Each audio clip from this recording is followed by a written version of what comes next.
Welcome to the Vlogger Interviews. Today it's Kyle Marshall, Maddog53, who speaks with me from Calgary, Canada. He's just developing his following on YouTube, and his timing may be right because, as he tells us, now even his mom knows what vlogging is.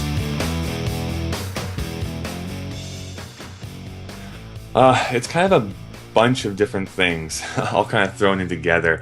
I kind of go on different whims every week, I find. So sometimes I like just to sit down and say, you know what, this is what I've been reading, this is what I've been watching, this is, what I've been thinking about here this week. And I'll just talk about that. And I always try and inflect a little bit of humor into it if I can. Some weeks though I decide, you know what, I want to do just a short little skit this week. And then every so often, every few months or so, I see something I really want to just review and talk about in depth. So I'll do like a book or a movie or a TV show that I've been really obsessed with or something like that. But the majority of the time, it's just I stumble across something I want to talk about, sit down, and I talk about it. How did this start for you? Why did you get into this? Okay, well, there could be a really short answer to that. There could be a really long answer to that. So I'll try and do it somewhere in the middle. Okay.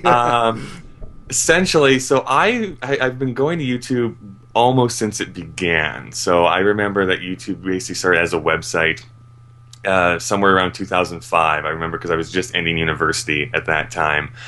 And a really great way to procrastinate was to go onto YouTube and check out some videos and stuff. Now at that time... That still applies, by the way, yeah. Yeah, it still does, yes. At that time, though, it was, mostly just going to watch like short little funny videos of what people still think YouTube is about sometimes, just like dogs on skateboards and stuff like that. And then I stumbled across a few people that were actually just sitting down and talking, and I thought, wow, that's really cool. But in the back of my mind, I would never be able to do that. There's something I could never do. Until I kind of just worked myself and forced myself to do it. So in around 2008, around that time, I bought myself just a video camera, and I wrote a little script, sat down, and I filmed my first video that I then just uploaded to the website, and kind of started from there. It's weird because I really call it, there's kind of two different parts of my YouTube career. It was the beginning part where, back in 2008, where I started posting videos, and then my computer crashed, and then there was about a year where I didn't do anything. And then what happened was I went to VidCon, the very first VidCon, and I was so energized by that experience, I came back and I said, I want to make a goal that I'm going to do one video a week for the next year. And so I did that. I just forced myself to do that video a year, and it kind of just became habit. So I just made a habit of doing it every week. Well, what keeps you going? Why do you do it? Like, Yeah. Well, part of it is that I really like doing it. I like sitting out. I like creating stuff. I like, as funny as it sounds, because a lot of people don't, but I really like the editing process of stuff. I like, okay, I can put this chunk here and that chunk here, and that stuff didn't work, so I can just get rid of that stuff. So that's fun, kind of creating the final product for me. And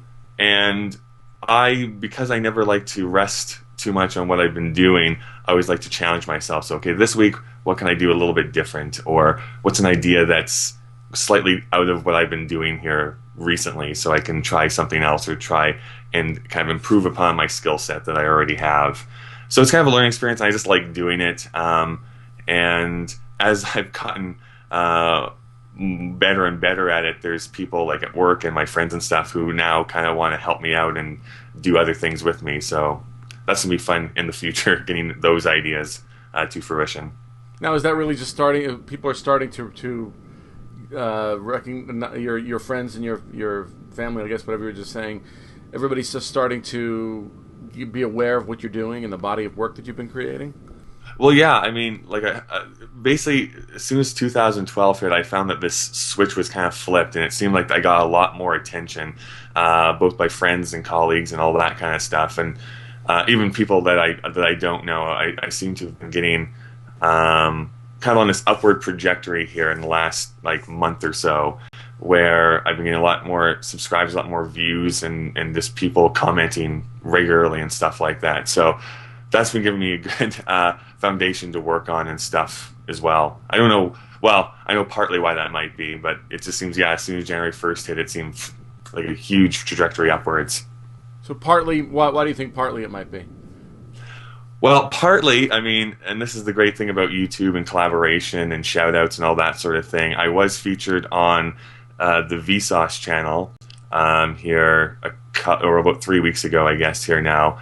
And that gave me like, I don't know what I figured it out to be like 7,000 new eyeballs were on my videos there for a while. Wow. So that helped for a bit. But even since then, even after that kind of trickled out, I've been averaging 1 or 2 subscribers a day, which is good for me for being kind of a smaller YouTuber and stuff like that too. But I just think also that the content that I'm providing is probably getting better too, as I'm learning new things and getting more comfortable and kind of finding that voice that makes me a little bit more unique and stuff like that too. When you first start off, I mean, you're basically just copying the people you like, I find, until you find things that you really tap into, and then you can kind of create your own sort of content from there. Do you think also that there's an awareness, more of an awareness of vlogging in general? Yeah, I mean, I take a look back at like 5 years ago, and if you even use that term or tried to use that term in casual conversation, no one would know what you were talking about. And now even like my mom even knows what a vlogger is now. So I mean, that says something for someone who barely goes onto the internet. So that actually says a lot. I mean, you think that the sort of the developing, can we say, public consciousness of that there are all these people out there doing what you're doing? Well, yeah, and I think as YouTube gets bigger and bigger, and what was the new stat? Like 60 hours of video is being uploaded every minute or something now. Something like that, yeah. Some ridiculous number like that. I mean, I think just more and more people are doing it too. So I think that's going to raise the awareness level as well. Now, has it had an impact on other things that you're doing, or on your ability to do other things outside of the vlogging? Vlogging is basically a hobby, right? Yeah, I mean, it's definitely.